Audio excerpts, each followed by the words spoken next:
dooqa iyo tilmaamaha quruxda dadku waa ay ku kala duwan yihiin. Ninka bidaarta leh mararka qaar waxa uu yeeshaa soo jiidasho gooni ah oo ragga kale ay kaga duwan yihiin.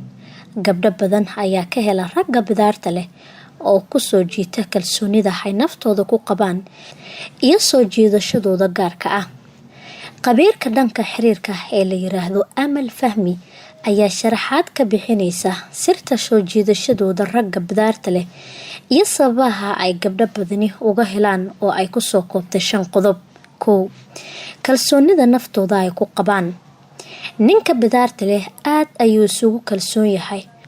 Uma aaba yeelo ra'yiga ay dadka kale ka qabaan mustaqbalkiisa, maadaama uu waayay wixii ugu qaalisanaayay timaha. Haddana uu weli naftiisa ku kalsoon yahay. Sidaa darteed, ha isku dayin inaad daciifiso kalsoonida maadaama ay marnaba suuragal ku ahayn. 2. Soo jiidasho gooni ah ayay leedahay. Ninka bidaarta leh soo jiidasho gooni ah ayuu leeyahay marka la barbar dhigo ragga kale. Waxa uu dareensan yahay in uu ragga kale ka duwan yahay. Sidaa darteed, muuqaalkiisa aad ayaa ugu dadaalaa. Mar waliba wuu dhisan yahay. Tilaabadiisa uu qaadayana si kalsooni leh ayaa u qaadaa.